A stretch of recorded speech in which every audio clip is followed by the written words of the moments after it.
चंद्रपुर राज्य में पीताम्बर नाम का एक गरीब ब्राह्मण रहता था। कथा सुनाकर धार्मिक कार्यक्रमों में उसे जो भी धन मिलता उससे जैसे तैसे अपने परिवार का पालन पोषण करता था। उसके परिवार में उसकी पत्नी कल्याणी, 2 बेटे और 1 बेटी थी। एक दिन ब्राह्मण ने अपनी पत्नी से कहा, कल्याणी, बेटी सुकन्या का विवाह सर पर आ गया है। घर में 1 पैसा भी नहीं है। समझ में नहीं आता ऐसी हालत में बेटी का ब्याह कैसे करूंगा। कल्याणी ने जवाब दिया, बेटी, अमीर की हो या गरीब की, सबकी ही ब्याही जाती है। तुम फिक्र ना करो। हमारे महाराज निर्मल सेन बड़े ही दयालु हैं। विद्वानों का वे बड़ा ही सम्मान करते हैं। आप उनके पास जाकर सहायता क्यों नहीं मांगते। ब्राह्मण ने कहा, नहीं, मैं इस तरह से भीख मांगने नहीं जाऊंगा। कल्याणी ने समझाया, इसे आप भीख मांगना क्यों कहते हो। राजा का काम है देना और ब्राह्मण का काम है लेना। आप एक अच्छे काम के लिए मांगेंगे, इसमें संकोच की क्या बात है। ब्राह्मण ने कहा, ठीक है कल्याणी, तुम कहती हो तो मैं महाराज के पास जाऊंगा, परंतु महाराज की विचित्र आदत के बारे में तुम जानती ही हो। वे उसी की सहायता करते हैं जो उनके द्वारा ली गई बुद्धिमानी की परीक्षा में उत्तीर्ण हो जाता है। यह तो सारे राज्य को पता है। कल्याणी ने कहा, महाराज आपकी भी परीक्षा लेंगे। यदि आप असफल रहे तो आपकी बड़ी ही बेइज्जती हो जाएगी। आप हार के विषय में क्यों सोचते हो। माँ सरस्वती से अपनी जीत की कामना करें और वहां पर जाएं। मुझे पूरा विश्वास है कि आप सफल होकर ही लौटेंगे। और मेरी मानिए, अपने दोनों पुत्रों को भी साथ में ले जाइए, वे आपकी सहायता करेंगे। पत्नी की बात मानकर ब्राह्मण राजा के पास जाने के लिए राजी हो गया। वह अपने दोनों पुत्रों के साथ राजमहल की तरफ चल दिया। वह मन में सोच रहा था, आज तक मैंने किसी से 1 पैसे की सहायता नहीं मांगी। आज मुझे किसी से मांगते हुए बड़ा ही विचित्र लग रहा है। जल्दी ही वे राजमहल पहुंच गए। प्रहरी ने जाकर राजा को संदेश दिया, महाराज, राजमहल के द्वार पर एक निर्धन ब्राह्मण अपने 2 पुत्रों के साथ खड़ा है। वह आपसे मिलना चाहता है।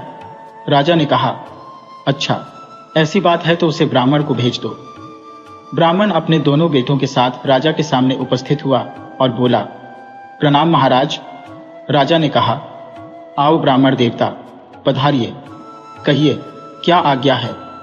ब्राह्मण ने कहा, महाराज, मेरी पुत्री के विवाह की तिथि नजदीक आ गई है। घर में दरिद्रता का वास है, इसीलिए आपके पास सहायता मांगने आया हूं। महाराज ने कहा, सहायता के लिए मैं तैयार हूं, पर इसके लिए आपको बुद्धि की परीक्षा उत्तीर्ण करनी होगी। ब्राह्मण ने कहा, इसके लिए मैं और मेरे पुत्र तैयार हैं महाराज। महाराज ने कहा, ठीक है, तुम बड़े हो, इसीलिए मैं सबसे पहले तुम्हारी ही परीक्षा लेता हूं। ब्राह्मण देवता, मैं तुम्हें अधूरी कहानी सुनाऊंगा, जिसे तुम्हें सही ढंग से पूरा करना होगा। ब्राह्मण ने कहा, आप कहानी सुनाइए महाराज। महाराज ने कहानी शुरू की। एक राजा था। एक दिन वह रात को अपने कक्ष में लेटा हुआ था। तभी उसने अपने सेवक को बुलाया और कहा, कुछ देर पहले दक्षिण दिशा में एक पक्षी बोला था, पता लगाओ वह कौन सा पक्षी था। सेवक महल से बाहर आया और दक्षिण दिशा की ओर चला गया। वह मन में सोच रहा था, महाराज भी बड़े ही अजीब हैं, इतनी रात को मैं कैसे पता लगाऊं कि उन्होंने कौन से पक्षी की आवाज सुनी थी। तभी सेवक को किसी स्त्री के रोने की आवाज सुनाई दी। वह यह आवाज सुनकर आश्चर्य में पड़ गया। वह झाड़ियों के समीप पहुंचा जहां से वो आवाज आ रही थी। तभी उसने देखा कि एक निहत्थे व्यक्ति को 3-4 आदमी मार रहे थे और वह स्त्री वहां पर खड़ी हुई रो रही थी। सैनिक सोचने लगा, ये लोग इस आदमी को क्यों मार रहे हैं। सैनिक ने उस आदमी को बचाने के लिए बाकी 3 लोगों को ललकार कर कहा, ठहरो दोस्तों, मैं अभी तुम्हें बताता हूं। सैनिक उन बाकी 3 लोगों से भिड़ गया और उनके एक साथी को मार डाला। अपने साथी की यह हालत देखकर बाकी लोग भाग खड़े हुए। तब उस औरत ने बताया, भैया, हम परदेसी हैं, रात को ठहरने के लिए जगह ढूंढ रहे थे। तभी इन लुटेरों ने हम पर हमला कर दिया। अगर तुम ना आते तो ये लोग हमें मार ही डालते। सैनिक ने कहा, चिंता मत करो बहन, ईश्वर जो भी करता है ठीक ही करता है। मैं किसी और काम से निकला था। खैर, आओ तुम्हें किसी सुरक्षित स्थान पर पहुंचा देता हूं। फिर सैनिक उन दोनों को एक धर्मशाला में ले गया और वहां उनके रहने का उचित प्रबंध कर दिया। जब वह सैनिक वापस महल में पहुंचा तो राजा ने पूछा, कुछ पता लगा कौन सा पक्षी था। सैनिक ने कहा, नहीं महाराज, क्षमा कीजिए, महल से निकलते ही मुझे एक स्त्री के रोने की आवाज सुनाई दी। इसके बाद सैनिक ने सारी बात राजा को बता दी। सारी बात सुनकर राजा को क्रोध आ गया और उसने कहा, तुम्हें जिस काम के लिए भेजा था वह पूरा करके नहीं आए और दूसरे काम में लग गए, इसीलिए मैं तुम्हें कारागार में डलवा दूंगा। राजा के आदेश पर सैनिक को कारागार में डाल दिया गया। ब्राह्मण ने पूछा, राजा ने उसे मुक्त क्यों किया? महाराज ने कहा, उस सैनिक ने अपने कर्तव्य के साथ ही मानवता का धर्म निभाया था। जब राजा को इस बात का एहसास हुआ कि सैनिक ने किसी की जान बचाई है तो उसने उसे माफ कर दिया और मुक्त कर दिया। इस प्रकार सैनिक ने अपनी बुद्धिमानी और साहस से राजा का दिल जीत लिया। ब्राह्मण ने महाराज की परीक्षा उत्तीर्ण कर ली। महाराज ने उसे सम्मानित किया और उसकी बेटी के विवाह के लिए पर्याप्त धनराशि प्रदान की।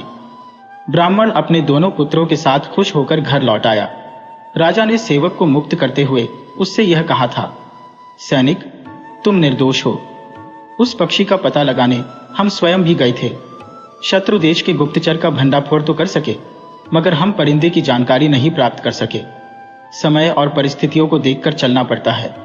वही तुमने भी किया, इसीलिए तुम निर्दोष हो। अब राजा निर्मल सेन ने ब्राह्मण के बेटे विजय से कहा, बेटा, अब मैं तुम्हारी भी परीक्षा लेना चाहता हूं, क्या तुम तैयार हो?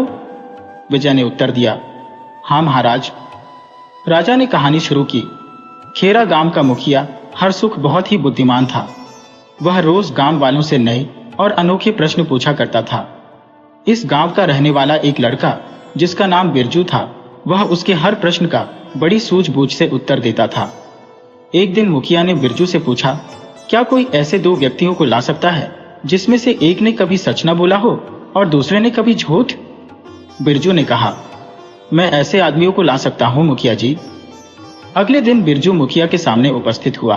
मुखिया ने कहा, बिरजू, क्या तुम उन लोगों को ले आए? बिरजू ने कहा, हाँ मुखिया जी। मुखिया ने कहा, लेकिन तुम्हारे साथ तो एक ही आदमी है, दूसरा कहां पर है? बिरजू ने उत्तर दिया, क्षमा कीजिए मुखिया जी, आपके प्रश्न के मुताबिक दोनों व्यक्तियों के गुण इस आदमी में ही मौजूद हैं। राजा निर्मल सेन ने पूछा, युवक, क्या तुम बता सकते हो कि बिरजू अपनी बात पर क्यों अड़ा हुआ था? विजय ने उत्तर दिया, महाराज, बिरजू ने मुखिया से सही कहा था। उसने मुखिया को बताया था कि यह आदमी कभी झूठ नहीं बोलता और कभी सच नहीं बोलता, क्योंकि यह आदमी गूंगा है। राजा निर्मल सेन ने कहा, बिरजू, तुम्हारे जवाब से मैं बहुत ही खुश हुआ। तब राजा निर्मल सेन ने कहा, युवक, तुम्हारी बुद्धिमानी से कहानी पूरी की है, उससे हम बहुत ही खुश हुए हैं। हम तुम्हारी इच्छा जरूर पूरी करेंगे। अब राजा निर्मल सेन ने दूसरे पुत्र से पूछा, युवक, तुम परीक्षा के लिए तैयार हो? युवक ने उत्तर दिया, जी महाराज। राजा ने कहा, तो सुनो, मैं तुम्हें उस समय की कथा सुनाता हूं जब मानव सभ्यता का विकास नहीं हुआ था। मानव नए नए आविष्कारों से अपनी सुख संपन्नता में वृद्धि करता चला आ रहा था। उसी काल में एक व्यक्ति रहता था जिसका नाम बीरम था। बीरम के दो पुत्र थे, सूरज और चंद्र। उसकी पत्नी का निधन हो चुका था, इसीलिए पुत्रों की देखभाल उसे ही करनी पड़ती थी। उसके पुत्र बड़े ही नटखट थे। धीरे धीरे समय बीता और दोनों पुत्र बड़े हो गए। एक दिन उसके एक मित्र ने कहा, बीरम भाई, सुना है तुम्हारे विवाह योग्य दो पुत्र हैं। बीरम ने उत्तर दिया, आपने ठीक सुना है शंकर भाई, यह मेरे दोनों पुत्र सूरज और चंद्र हैं। शंकर ने कहा, बीरम भाई, फुलवा और चमेली नाम की मेरी विवाह योग्य दो पुत्रियां हैं, उनका रिश्ता स्वीकार कर लो। बीरम ने खुशी से कहा, नेकी और पूछ पूछ, मुझे रिश्ता स्वीकार है। इस तरह से बीरम के दोनों बेटों की शादी हो गई। दोनों नई बहुएं आईं और उन्होंने अस्त व्यस्त पड़े हुए घर को पूरा सुसज्जित कर दिया। बीरम सोचता था, मैं यही तो चाहता था कि मेरे घर को कोई सुसज्जित करे और उसे रहने लायक बनाए। आज मेरी मन्नत पूरी हो गई। इस प्रकार खुशियों से भरपूर एक साल बीत गया। तब दोनों पुत्र वधुओं ने अपने ससुर से कहा, पिताजी, हमें अपने माता पिता से मिले हुए पूरा 1 वर्ष बीत गया है। हम 1 महीने के लिए उनके पास जाना चाहती हैं। बीरम ने कहा, नहीं बहू, मैं तुम्हें जाने नहीं दूंगा। तुम्हारे आने से यह घर बस गया है। तुम चली जाओगी तो यह फिर से उजाड़ जाएगा। यह सुनकर दोनों बहुएं दुखी हो गईं। कुछ दिन बीते तो दोनों बहुएं आपस में फिर से सलाह करने लगी। एक ने दूसरी से कहा, फुलवा बहन, हमें ससुर जी से पुनः माता पिता के पास जाने की अनुमति मांगनी चाहिए। दूसरी ने कहा, कुछ दिन पहले हमने अनुमति मांगी तो थी, उन्होंने साफ मना कर दिया था। उनका ससुर यह बातें सुन रहा था। उसने मन ही मन सोचा, मुझे दोनों को जाने से रोकना चाहिए। मैं उन्हें कुछ अद्भुत और असंभव उपहार लाने को कहूंगा। वे नहीं ला सकेंगी और फिर वे अपने माता पिता के पास नहीं जा पाएंगी। उसने दोनों बहुओं को बुलाया और बोला, तुम दोनों अपने मायके जा सकती हो। दोनों बहुएं आश्चर्य में बोली, क्या सच पिताजी? बीरम ने कहा, हाँ, परंतु मेरी एक शर्त है। फुलवा बहू, तुम्हें अपने मायके से कागज में आग और चमेली बहू, तुम्हें कागज में हवा लानी होगी। दोनों ने कहा, अच्छा पिताजी। मायके जाने की खुशी के कारण दोनों बहुओं ने उपहार की विचित्रता और मुश्किल पर ध्यान ही नहीं दिया। बीरम ने कहा, एक बात और ध्यान रखना, अगर तुम दोनों यह उपहार न ला सकी तो इस घर की ओर कभी रुख न करना। दोनों बहुएं मायके चली गईं और बीरम एक बार फिर से उदास रहने लगा। वह सोचता था, क्या बहुएं यह विचित्र उपहार ला सकेंगी? यदि ना ला सकी तो वे घर नहीं आएंगी और यह घर पुनः एक बार वीरान हो जाएगा। दोनों बहुएं मायके पहुंची, जहां पर उनका बहुत स्वागत किया गया। मायके में 1 महीना कब बीत गया पता ही नहीं चला। तब एक बहू ने अपनी मां से कहा, मां, हम ससुर जी से 1 महीने की अनुमति लेकर आई थी। अब हमारे वापस लौटने का समय हो गया है, परंतु एक समस्या है। मुझे तो ससुराल में कागज में आग लेकर जानी है। मां ने आश्चर्य से पूछा, ये क्या कह रही है तू? भला कोई कागज में आग ले जा सकता है? कागज जल नहीं जाएगा। तभी दूसरी बहू ने कहा, मां, मुझे तो कागज में हवा लेकर जानी है। मां ने कहा, यह क्या अनर्थ बोल रही हो तुम दोनों? दोनों ने कहा, हम ठीक कह रही है मां, यह उपहार लेकर ही हम ससुराल में प्रवेश कर सकती है, अन्यथा नहीं। मां ने कहा, ऐसी बात है। उस समय तो हमने उपहार की विचित्रता पर ध्यान ही नहीं दिया, पर अब महसूस हो रहा है कि बिना सोच समझे ससुर जी को हां नहीं कहनी चाहिए थी। मां ने कुछ सोचा और फिर कहा, तुम फिक्र ना करो, मैं तुम्हें गांव के प्रधान के पास लेकर चलती हूँ। वे बड़े ही बुद्धिमान आदमी हैं, अवश्य ही हमारी समस्या का हल निकाल देंगे। प्रधान के पास पहुंचने पर दोनों बहुओं की मां ने कहा, प्रधान जी, आप इस बस्ती के सबसे बुद्धिमान व्यक्ति हो। मेरी बेटियों की समस्या का समाधान आप ही कर सकते हो। फिर दोनों बहुओं ने अपनी पूरी समस्या प्रधान को बता दी। प्रधान ने यह सुनकर कहा, चिंता मत करो मेरी बेटियों, ऐसा कौन सा काम है जो इंसान चाहे और ना कर सके। बहुएं बोली, तो जल्दी से समस्याओं का समाधान कर दीजिए। प्रधान जी, हम पर आपका यह बहुत बड़ा उपकार होगा। राजा निर्मल सेन ने कहानी को आगे कहते हुए पूछा, युवक, क्या तुम बता सकते हो कि प्रधान ने समस्या का समाधान कैसे किया होगा? युवक ने कुछ देर के लिए सोचा और फिर बोला, प्रधान वाकई बड़ा विद्वान था महाराज। अजीत ने आगे कहा, तो सुनिए महाराज। प्रधान अपने घर के अंदर गया और कुछ ही देर में अपने हाथ में एक वस्तु लेकर आया जो कागज की बनी हुई थी।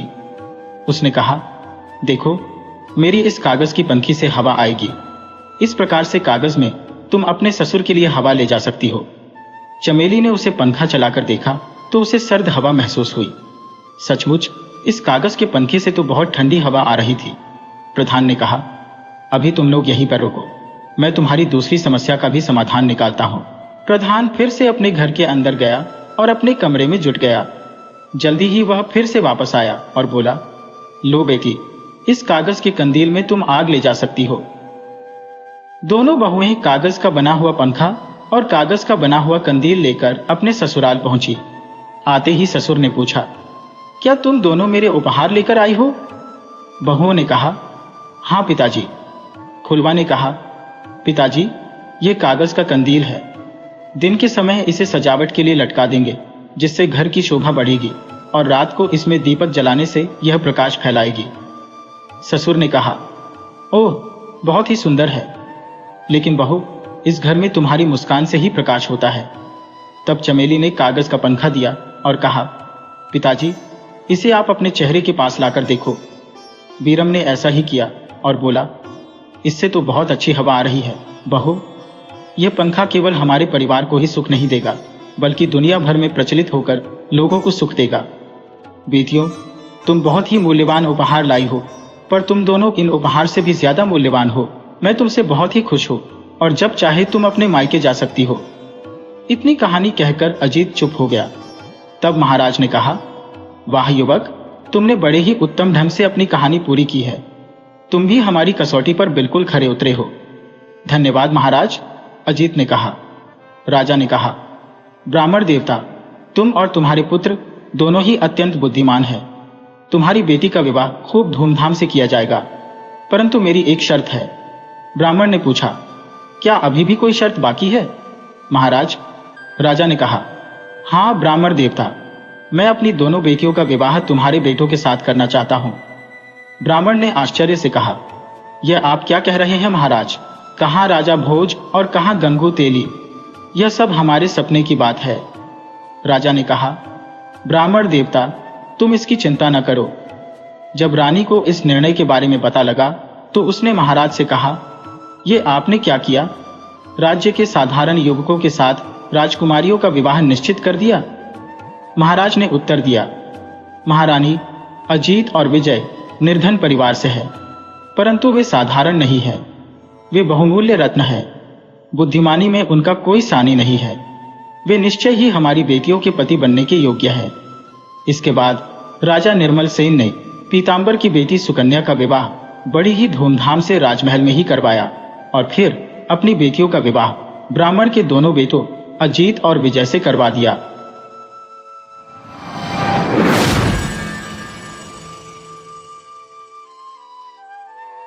एक गांव में बसी अंधी हर दिन मंदिर के द्वार पर जाकर खड़ी हो जाती थी। जैसे ही भक्तगण बाहर निकलते वह हाथ फैला देती और बड़ी विनम्रता से कहती, बाबूजी, अंधी पर दया करें। उसे यह भलीभांति ज्ञात था कि मंदिर में आने वाले लोग बड़े श्रद्धालु होते हैं। उसका यह अनुमान असत्य नहीं था। आने जाने वाले 2-4 सिक्के उसके हाथ में रख ही देते। अंधी उन्हें आशीर्वाद देती और धन्यवाद कहती। स्त्रियां भी उसके दुपट्टे में थोड़ा बहुत अनाज डाल जाती थी। सुबह से शाम तक वह इसी प्रकार हाथ फैलाए खड़ी रहती। उसके बाद मन ही मन भगवान को प्रणाम कर अपनी लाठी के सहारे अपनी झोपड़ी की ओर निकल जाती। उसकी झोपड़ी गांव के बाहर थी। रास्ते में भी वह लोगों से याचना करती, किंतु राहगीरों में अधिकतर लोग उसे पैसे देने के बजाय डांट देते। फिर भी उसकी याचना निरंतर जारी रहती। झोपड़ी तक पहुंचते पहुंचते उसे 2-4 पैसे और मिल जाते थे।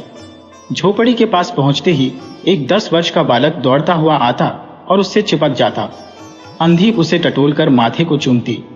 यह बच्चा कौन था, किसका था, कहां से आया, इस बात का किसी को भी पता नहीं था। 5 वर्ष पूर्व पास पड़ोस वालों ने उसे अकेला देखा था। उन्हीं दिनों में एक शाम लोगों ने उसकी गोद में एक बच्चा देखा जो रो रहा था।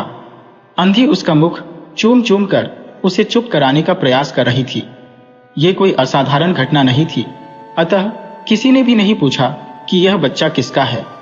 उसी दिन से यह बच्चा अंधी के पास था और प्रसन्न भी था। वह उसे अपने से भी अच्छा खिलाती और पहनाती थी। अंधी ने अपनी झोपड़ी में एक हांडी गाड़ रखी थी। संध्या के समय जो कुछ भी मांग कर लाती उसे हांडी में डाल देती और किसी वस्त्र से ढक देती ताकि दूसरों की दृष्टि उस पर ना पड़े। खाने के लिए अच्छा अन्न मिल जाता था जिससे उसका काम चल जाता था।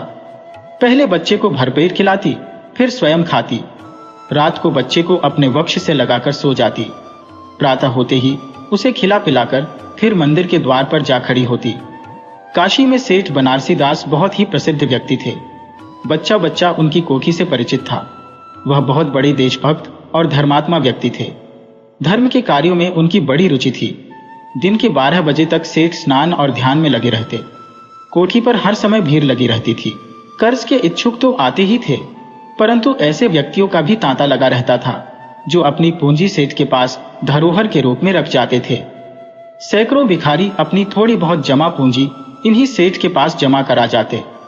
अंधी को भी यह बात ज्ञात थी, किंतु पता नहीं क्यों अब तक वह अपनी कमाई यहाँ पर जमा कराने में हिचक रही थी। उसके पास काफी रुपए हो गए थे।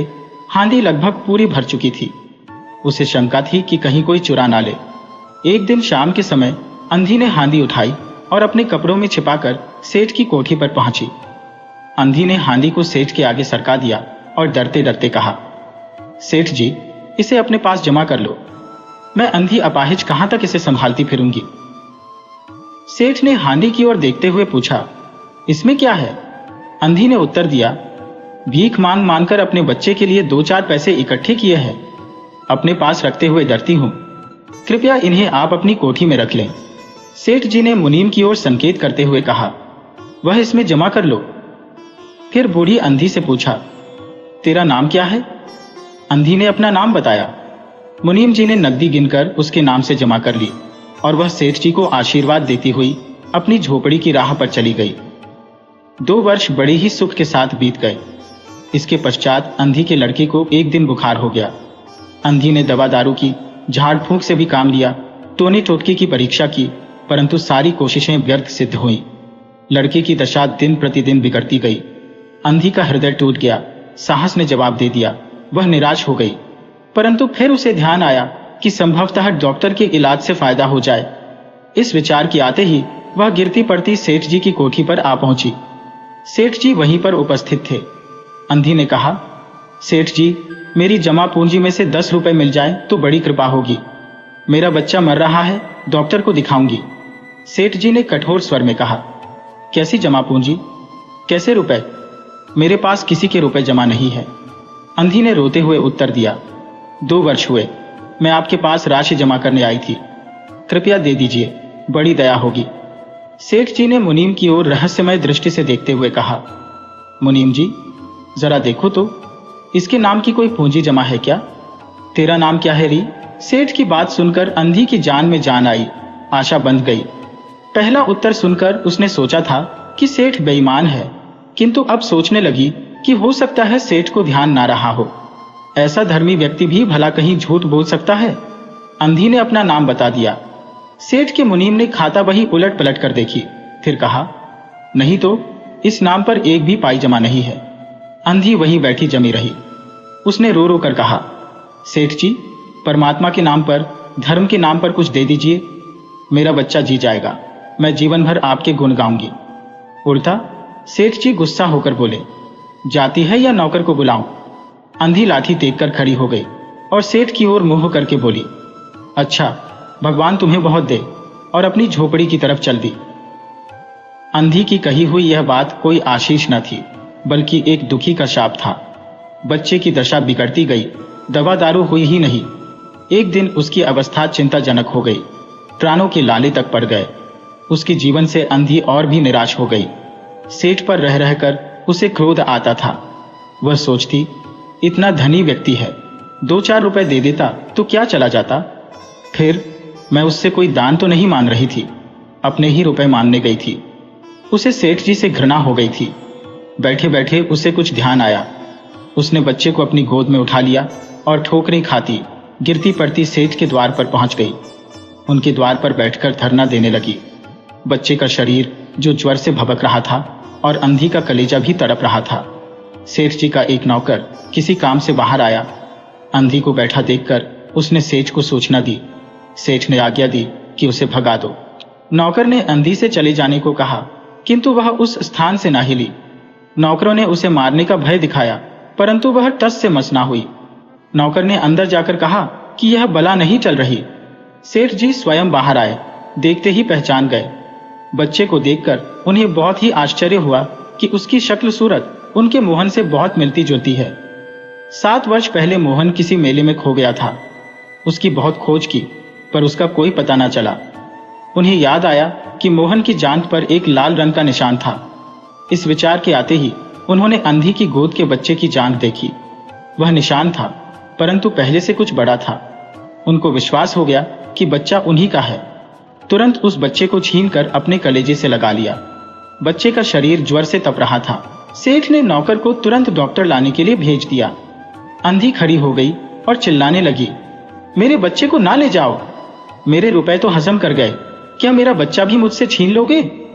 सेठ जी बड़े ही चिंतित थे और बोले, यह बच्चा मेरा है। 7 वर्ष पहले कहीं खो गया था, अब मिल गया है, सो इसे कहीं जाने नहीं दूंगा और लाख यत्न करके भी इसके प्राण बचाऊंगा। अंधी ने एक जोरदार ठहाका लगाया, तुम्हारा बच्चा है, इसीलिए लाख यत्न करके भी उसे बचाओगे। मेरा बच्चा होता तो उसे मर जाने देते। क्यों? यह कौन सा न्याय है? इतने दिनों तक खून पसीना एक करके मैंने इसे पाला है। मैं उसको अपने हाथों से नहीं जाने दूंगी। अजीब दशा थी, कुछ करते धरते नहीं बनता था। कुछ देर वह मौन खड़े रहे, फिर मकान के अंदर चले गए। अंधी कुछ समय तक खड़ी रोती रही, फिर वह भी अपनी झोपड़ी की ओर चल दी। दूसरे दिन प्रातःकाल प्रभु की कृपा हुई, यह दवा ने जादू सा असर दिखाया। मोहन का ज्वर उतर गया। होश आने पर उसने आंखें खोली तो सबसे पहले उसकी जुबान पर मां शब्द निकला। अपरिचित लोगों की शक्लें देख सब कुछ धुंधला लगने लगा। सेठ जी सोचने लगे, क्या करूं, एक ही बच्चा है, इतने दिनों बाद मिला भी तो मृत्यु उसको अपने चंगुल में दबा रही है। मैं अपने बच्चे को कैसे बचाऊं? पत्नी को बाहर भेजा कि देखो कहीं वह अंधी द्वार पर ना बैठी हो, परंतु वह वहां पर कहां थी। सेठ जी ने अपनी गाड़ी तैयार करवाई और बस्ती के बाहर उस अंधी की झोपड़ी पर जा पहुंचे। झोपड़ी बिना द्वार की थी।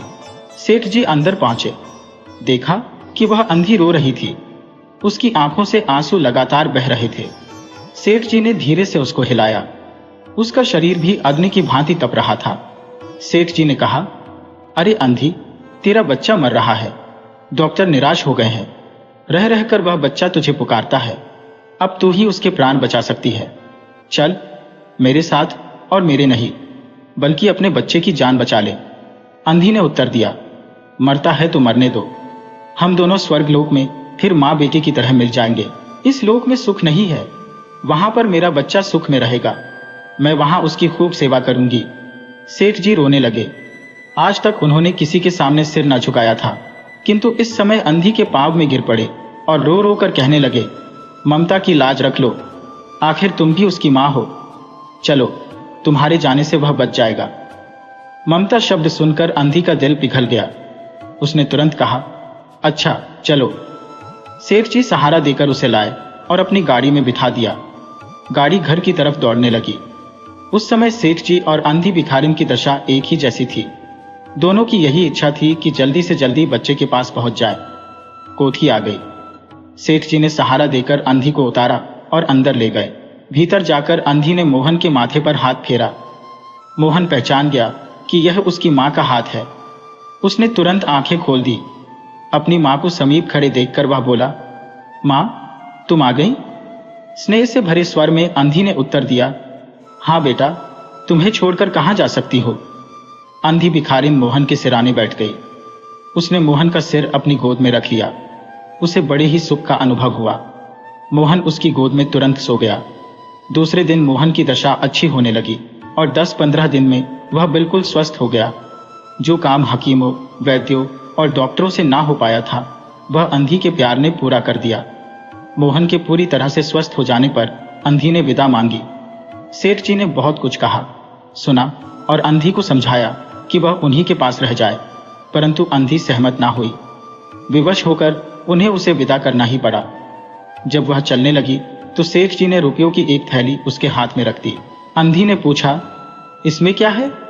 सेठ जी ने कहा, इसमें तुम्हारी धरोहर है, तुम्हारे रुपए और मेरा अपराध। अंधी ने बात काट कर कहा, यह रुपए तो मैंने तुम्हारे मोहन के लिए ही इकट्ठे किए थे, उसी को दे देना। अंधी ने वह थैली वहीं पर छोड़ दी और लाठी टेकती हुई चल दी। बाहर निकलकर फिर से उसने उस घर की ओर अपनी आंखें उठाईं तो उसकी आंखों से आंसू बह रहे थे, किंतु वह भिखारिन होते हुए भी सेठ से ज्यादा महान थी। इस समय सेठ एक याचक था और वह भिखारिन एक दाता।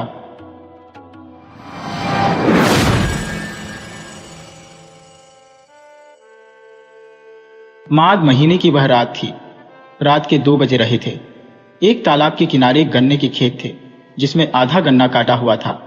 इतने सन्नाटे में अकस्मात जोर से शोर मच गया, चोर, चोर। गांव की ओर से लगभग 25 आवाजें हवा में गूंज रही थी। एक ने कहा, चारों ओर से घेर लो, जान न पाए। ठाकुर बाबा के बाग की तरफ गया है। किसी ने कहा, भगंती के खेत की तरफ देखना। हाँ हाँ, गन्ने वाले खेत में चोर है। देखते ही देखते गांव वाले ठाकुर के बाग में पहुंच गए। चारों ओर से उन्होंने बाग और उससे मिले हुए गन्ने के खेत को घेर लिया। लालटेनों की रोशनी में एक एक झाड़ी की तलाशी ली जाने लगी। सब बोल रहे थे, लेकिन कोई भी सुन नहीं रहा था। तभी एक आदमी ने लालटेन की रोशनी फेंकी, क्योंकि बसंती के खेत में उसने कुछ गन्नों को हिलते हुए देखा था। फिर वह धीरे धीरे खेत के किनारे तक गया। लालटेन की रोशनी लिए हुए उसने चिल्लाकर कहा, होशियार भाइयों, होशियार, चोर इसी खेत में छुपा है, चारों ओर से घेर लो। जानने पर फिर से शोर मच गया। लोगों ने खेत को चारों ओर से घेर लिया। उनमें से एक आदमी ने जोर से कहा, खेत में छिपे रहने से कुछ नहीं होगा, बाहर आओ, जो नहीं तो मार दिए जाओगे। वह बार बार इसी तरह से कई प्रकार से आतंक भरी आवाज में कहता रहा। तभी किसी ने यह कहा, अगर चोर खेत से नहीं निकलता तो आग लगा दो खेत में, तभी बाहर आएगा। इस प्रस्ताव के समर्थन में कई लोग एक साथ बोलने लगे। किसी ने इसी बीच दिया सलाई भी निकाल ली। भगंती नाम का वह आदमी जिसका यह खेत था, वह नारायण के आगे हाथ जोड़कर कहने लगा, भैया, एक चोर के पीछे हमारा गन्ना ना जलवाओ, सैकड़ों का नुकसान हो जाएगा, कोई और तरकीब निकालो। नारायण ने कहा, देखते हैं भगत काका, खेत का गन्ना जलेगा नहीं, पर चोर यही जाएगा। उसने तेजी से चारों ओर घूमकर कुछ लोगों से बातें की और खेत के आधे हिस्से में गन्ने की जो सूखी पत्तियां पड़ी थी, उनके छोटे छोटे ढेर में आग लगा दी। बहुत से लोग आग तापने के लिए उसके और नजदीक सिमट आए। सब तरफ का शोर मच रहा था। खेत के बीच में गन्ने के कुछ पेड़ हिलने लगे। नारायण ने उत्साह से कहा, शाबाश शाबाश, इसी तरफ चले आओ। पास खड़े हुए भगंती ने उनसे कहा, चोर आ रहा है, 10-15 आदमी इस तरफ बुला लो। चारों ओर से उठने वाली आवाज शांत हो गई। लोगों ने खेत के बीच में ताकना शुरू कर दिया। चोर के निकालने का पता लोगों को तब चला जब वह नारायण के पास खड़ा हुआ। चोर को अपने पैरों से लिपटा देखकर नारायण छलांग मारकर पीछे खड़ा हो गया, जैसे सांप सूंघ गया हो। एक बार फिर से शोर मच गया, चोर चोर। पास खड़े लोगों को देखकर 3-4 आदमी छलांग लगाकर चोर के पास आ गए और उसे लातों और मुक्कों से मारना शुरू कर दिया। परंतु उसे ज्यादा मार खानी नहीं पड़ी, क्योंकि मारने वालों के साथ ही नारायण भी उसके पास पहुंच गया। लोगों को इधर उधर ढकेलकर वह चोर के पास खड़ा हो गया और बोला, भाई लोगों, यह बात ठीक नहीं है। हमने वादा किया था कि मारपीट नहीं होगी। ये शरणागत है, इसे मारा नहीं जाएगा। एक बुजुर्ग ने दूर से कहा, चोर को मारा ना जाए तो क्या पूजा जाएगा। पर नारायण ने कहा, अब चाहे जो हो, इसे पुलिस के हाथों में देकर अपना काम पूरा हो जाएगा। मारपीट से कोई मतलब नहीं है। लोग चारों ओर से चोर के पास सिमट आए थे। नारायण ने लालटेन की रोशनी में उससे पूछा, क्यों जी, माल कहां पर है। पर उसकी निगाह चोर के शरीर पर अटकी रही। चोर लगभग 5 फुट ऊंचा दुबला पतला आदमी था। नंगे शरीर पर कमर से घुटनों तक एक मेला सा अंगोछा बांधे हुए, कानों पर मैले कपड़े का एक टुकड़ा बंधा हुआ था। ठंड के मारे वह कांप रहा था और दांत किटकिटा रहे थे। उसे कुछ जवाब न देते देख कुछ लोगों ने उसे फिर से मारना शुरू किया, पर नारायण ने उन्हें रोक लिया। नारायण ने अपना सवाल फिर से दोहराया, माल कहाँ है। चोर ने खेत की ओर इशारा किया। इस बार नारायण को और भी गुस्सा आया। नारायण ने उसकी पीठ पर एक मुक्का जमाकर उसे दांते हुए कहा, माल लेकर आओ। 2 आदमी लालटेन लिए हुए चोर के साथ खेत में घुसे। वे लोग बार बार चोर को गाली दे रहे थे। थोड़ी देर बाद जब वे बाहर आए तो चोर के हाथ में एक मटमैली पोटली थी। पोटली लाकर उसने नारायण के पैरों के पास रख दी। नारायण ने कहा, खोलो इसे, क्या क्या चुराया है। चोर ने धीरे धीरे थके हाथों से पोटली खोली। उसमें एक पुरानी धोती, लगभग 2 सेर चने और एक पीतल का लोटा था। भीड़ में से एक आदमी ने सामने आकर चोर की पीठ पर लात मारी, कुछ गालियां दी और कहा, यह सब मेरा माल है। लोग चारों ओर से चोर के ऊपर झुक आए थे। चोर नारायण के पैरों के पास चने, लोटा और धोती लिए सर झुकाए बैठा था। सर्दी के मारे उसके दांत किटकिटा रहे थे और हाथ कांप रहे थे। नारायण ने कहा, इसे जल्दी से बांध दो और थाने लेकर चलते हैं। 2-3 लोगों ने चोर को बांध दिया और उसकी रस्सी का सिर पकड़कर चलने को तैयार हो गए। चोर के खड़े होते ही किसी ने उसके मुंह पर तमाचा मारा और गालियां देते हुए कहा, अपना पता बता, वरना जान ले ली जाएगी। परंतु चोर कुछ न बोला। तब नारायण ने कहा, क्यों, इसके पीछे पड़े हो भाइयों, चोर भी आदमी ही है। इसे थाने लेकर चलते हैं, वहां सब कुछ बता देगा। तभी किसी ने पीछे से कहा, चोर चोर मौसेर भाई। नारायण ने घूमकर कहा, क्यों जी, मैं भी चोर हूं। यहां पर किसकी सहमत आई है जो यह बात करता है।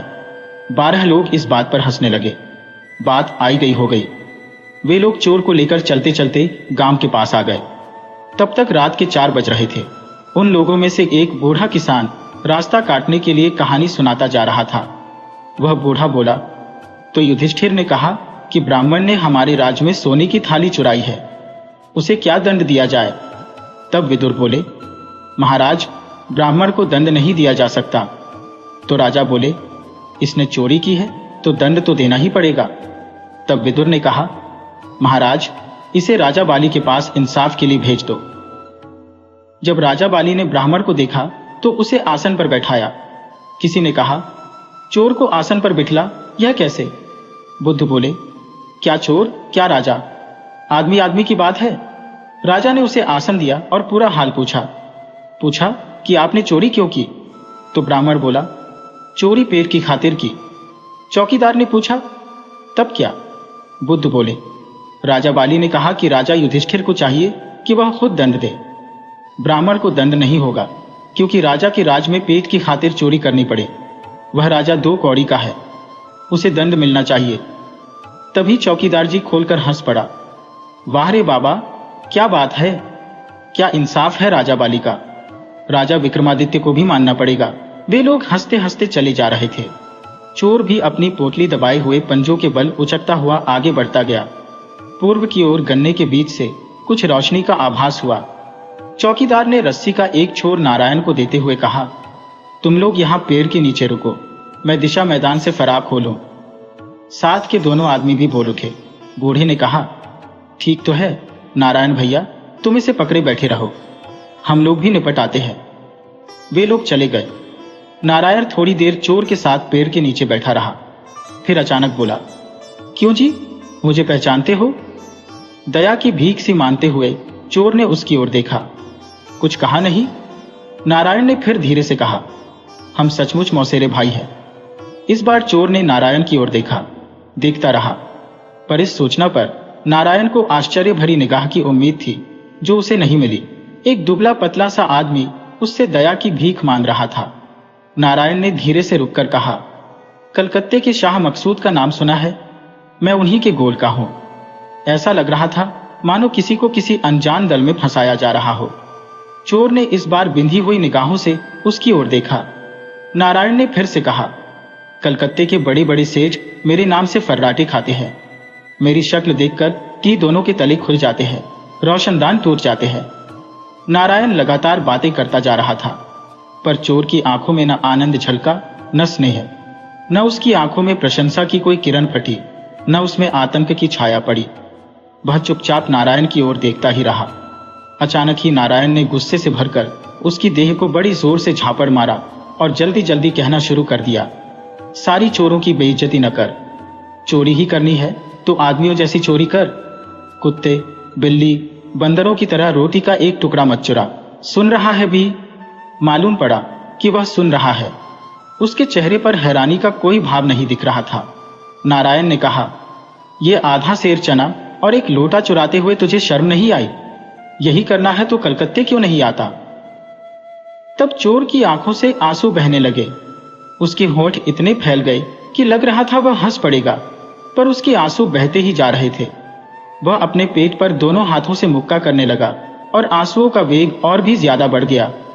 नारायण ने बात करनी बंद कर दी और कुछ देर रुककर कहा, भाई तू यहां से भाग जा, कोई कुछ नहीं कहेगा। जब तू दूर निकल जाएगा तभी मैं शोर मचाऊंगा। जब इस पर चोर ने कोई जवाब नहीं दिया तो उसे बड़ा ही आश्चर्य हुआ।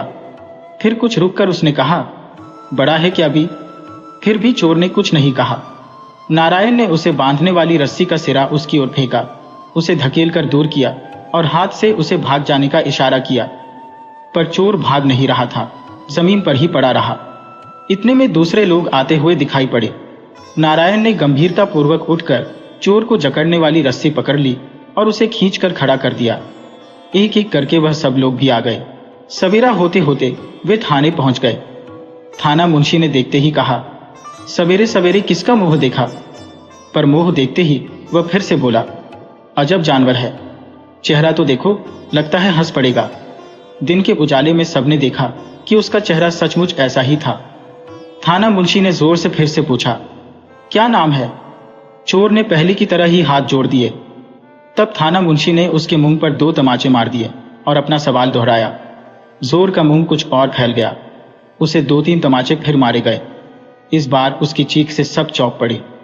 जितना मुंह फैल सकता था, चोर उतना मुंह फैलाकर जोर जोर से रोने लगा, जैसे कोई सियार अकेले में चांद की तरफ देखकर जोर से चीख रहा हो। थाना मुंशी ने बड़े ही उदासीन भाव से पूछा, माल कहाँ है? नारायण ने चांदी की चेन, लौटा और धोती को दिखाकर कहा, ये है। नारायण, क्यों सब थके थके से चुपचाप खड़े थे? चोर अब सिसक रहा था। सहसा ही एक सिपाही ने अपनी कोठरी से निकलकर कहा, मुंशी जी, यह तो 5 बार का सजा याफ्ता है।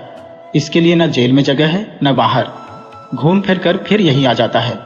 मुंशी ने कहा, कुछ पगला सा लगता है क्या? सिपाही ने मुंशी के सवाल के जवाब में हाँ में सिर हिला दिया।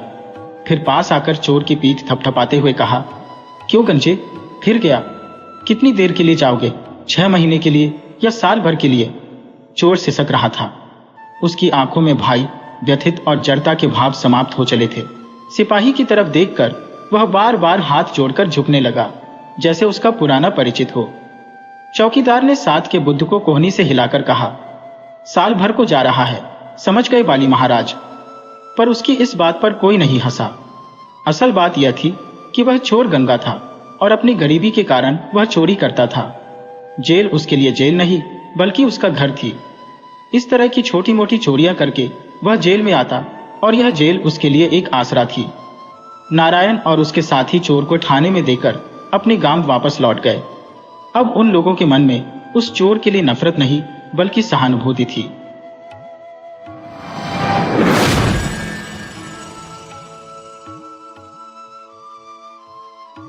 सोनपुर नाम के गांव में हीरालाल नाम का एक आदमी रहता था।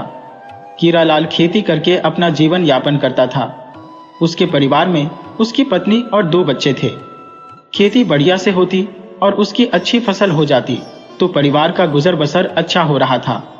परंतु एक साल ऐसा आया कि ओलावृष्टि होने के कारण उसकी सारी फसल बर्बाद हो गई और वह धन के अभाव से जूझने लगा। अगले साल खेती करने के लिए उसे पैसे की आवश्यकता थी, किंतु उसके पास कोई इंतजाम नहीं था। उसका पूरा परिवार इसी चिंता में मग्न रहता था।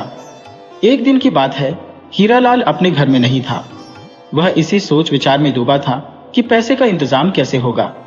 इसीलिए दोपहर के वक्त वह गांव से बाहर जंगल में एक पेड़ के नीचे चिंतित मुद्रा में बैठा हुआ था।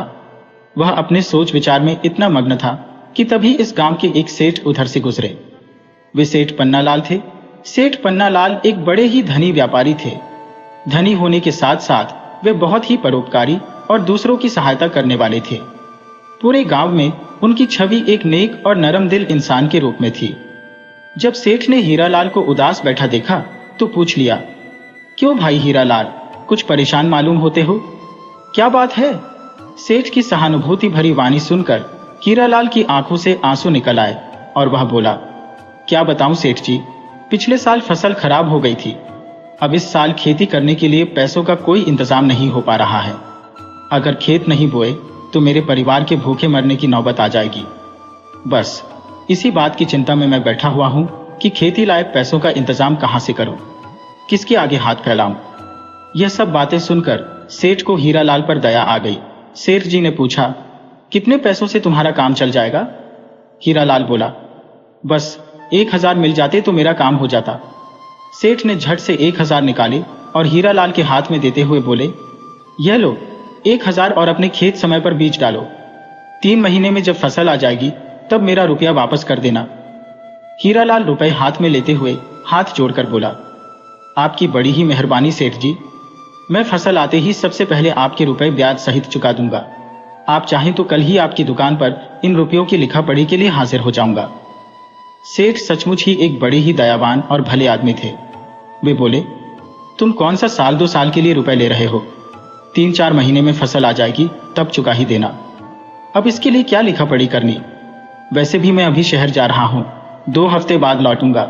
लिखा पढ़ी करनी भी होगी तो अब मेरे लौटने के बाद ही हो पाएगी। इसीलिए तुम लिखा पढ़ी की चिंता मत करो और अपना काम चलाओ। इतना कहकर सेठ अपने रास्ते पर चला गया और हीरालाल रुपए लेकर खुशी खुशी अपने घर की ओर चला आया। पैसे मिलने पर हीरालाल ने खेती का सामान इकट्ठा किया, बीज बोए और खूब मेहनत से अपनी खेती का काम किया। उसकी मेहनत रंग लाई और इस साल हीरालाल की फसल बहुत ही अच्छी हुई। उसके पास खूब पैसा आया, किंतु वह अपना कर्ज चुकाने के लिए सेठ के पास नहीं पहुंचा। उसकी नीयत में बेईमानी आ गई थी। सेठ भी काफी दिन तक उसके आने का इंतजार करते रहे, परंतु जब वह पैसे वापस करने नहीं आया तो आखिरकार सेठ एक दिन उसके घर अपने रुपए मांगने के लिए पहुंच गए। सेठ ने कहा, क्यों भाई हीरालाल, कितने दिन हो चुके हैं परंतु तुम मेरा 1000 वापस देने के लिए नहीं आए। सेठ के रुपए मांगने पर हीरालाल बिगड़ गया और बोला, कैसी बातें करते हो सेठ जी, मैंने आपसे रुपए कब लिए? आप खामखा ही मेरे ऊपर कर्ज थोपने आ गए हो। सेठ ने कहा, हीरालाल, ऐसी बेईमानी की बातें मत करो, मुझे नहीं तो कम से कम भगवान से तो डरो। परंतु हीरालाल ने उसकी एक न सुनी। सेठ समझ गया कि हीरालाल की नीयत में खोट आ गई है, वह सीधे सीधे रुपए नहीं देगा। इसलिए सेठ न्याय के लिए गांव के मुखिया के पास पहुंच गया। मुखिया ने हीरालाल और सेठ दोनों को पंचायत में बुलाया। मुखिया ने हीरालाल से कहा, क्यों भाई, सेठ जी के रुपए क्यों नहीं दे रहे हो? हीरालाल ढिठाई से बोला, कौन से रुपए? मैंने इनसे कोई कर्ज लिया ही नहीं। अगर इनके पास कोई गवाह सबूत है या कोई लिखा पढ़ी की है तो ये सबके सामने दिखाएं तो मैं मान जाऊंगा। सेठ बोले, गवाह सबूत या लिखा पढ़ी इसलिए नहीं है क्योंकि मैंने इन्हें जहां पर रुपए दिए थे वहां मेरी दुकान नहीं बल्कि जंगल था। मैं रास्ते से शहर जा रहा था और ये बहुत ही दुखी बैठे हुए थे, इसलिए मैंने दयावश इन्हें तुरंत रुपए दे दिए। इन्होंने फसल आने पर लौटाने का वादा किया था परंतु ये लौटकर नहीं आए। यह सुनकर हीरालाल बड़े ही व्यंग्यपूर्ण ढंग से बोला, वाह, यह भी खूब रही। जंगल में भी कोई रुपए देता है क्या? जो किसी और को बेवकूफ बना सेठ जी। गांव का मुखिया एक अक्लमंद आदमी था। वह सेठ को अच्छी तरह जानता था कि सेठ कभी झूठ नहीं बोल सकते, क्योंकि पूरा गांव सेठ जी के बारे में बहुत ही अच्छी तरह से जानता था कि वह एक नेक दिल और ईमानदार इंसान है। इसीलिए मुखिया ने सच्चाई का पता लगाने के लिए एक युक्ति सोची। वह सेठ से बोला, सेठ जी, यदि आपको अपने रुपए वापस चाहिए तो कोई गवाह या सबूत तो लाना ही होगा। शांति से सोचकर बताइए, जब आपने रुपए दिए थे तब वहां पर कोई था या नहीं? सेठ मायूस होकर बोला, मेरे और हीरालाल के अलावा वहां पर कोई और मौजूद नहीं था। ये रास्ते के किनारे एक बरगद के पेड़ के नीचे बैठे हुए थे, मैंने वहीं इन्हें रुपए दिए थे। यह सुनकर मुखिया तुरंत बोला, बरगद के पेड़ के नीचे बैठे थे, इसका मतलब तुम्हारे और हीरालाल के अलावा बरगद का पेड़ भी वहां पर मौजूद था। इस मामले में हम बरगद से गवाही ले सकते हैं। सेठ जी, आप तुरंत जाइए और बरगद के पेड़ को यहां गवाही के लिए बुलाकर लाइए। मुखिया की बात सुनकर सेठ का चेहरा उतर गया। भला बरगद गवाही देने के लिए कैसे आएगा? अन्य मौजूद लोग भी मुखिया की बात सुनकर आश्चर्य में पड़ गए। वहीं हीरालाल का चेहरा खिल उठा। सेठ अब तक पशोपेश में पड़ा हुआ वहीं खड़ा था। उसे खड़ा देखकर मुखिया ने कड़क कर कहा, सेठ जी, आप अभी तक गए नहीं? जल्दी से बरगद के पास जाइए और उससे कहिए कि मैंने उसे गवाही के लिए पंचायत में बुलाया है। सेठ बेचारा मजबूर होकर बरगद के पेड़ को बुलाने के लिए जंगल की ओर चल दिया। हीरालाल मन ही मन प्रसन्न हो रहा था कि अब तो सेठ को रुपए देने ही नहीं पड़ेंगे। फैसला उसके पक्ष में आएगा, क्योंकि बरगद तो गवाही देने के लिए आने से रहा।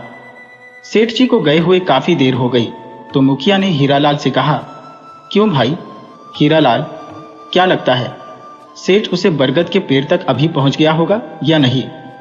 हीरालाल तुरंत बोला, अभी कहां से पहुंच गया होगा, यहां से उसे पेड़ की 2 कोस से कम दूरी नहीं होगी। मुखिया ने अपनी बगल में रखा हुआ डंडा उठाया और डंडे से हीरालाल की पीठ पर झड़ते हुए बोला, तुझे ये तो याद है कि वो पेड़ 2 कोस की दूरी पर है, पर यह याद नहीं कि उसी पेड़ के नीचे सेठ ने तुझे पैसे दिए थे। तेरा झूठ पकड़ा गया है। पहले तो तू मान ही नहीं रहा था कि सेठ ने तुझे पैसे दिए, फिर तुझे यह कैसे पता कि वो पेड़ यहां से 2 कोस की दूरी पर है? यह सुनते ही हीरालाल समझ गया कि उसकी बेईमानी पकड़ी गई है। वह तुरंत ही हाथ जोड़कर माफी मांगने लगा। सारी पंचायत मुखिया की बुद्धिमानी पर चकित रह गई। उसने कितनी सफाई से हीरालाल से सच उगलवा लिया था। दूसरी तरफ हीरालाल शर्म से पानी पानी हो गया। उसने चुपचाप 1000 ब्याज सहित निकालकर पंचायत के सामने रख दिए और सिर झुकाकर खड़ा हो गया। मुखिया ने सेठ के रुपए उसके घर भिजवा दिए और हीरालाल को आगे से किसी के साथ बेईमानी ना करने की चेतावनी देकर छोड़ दिया।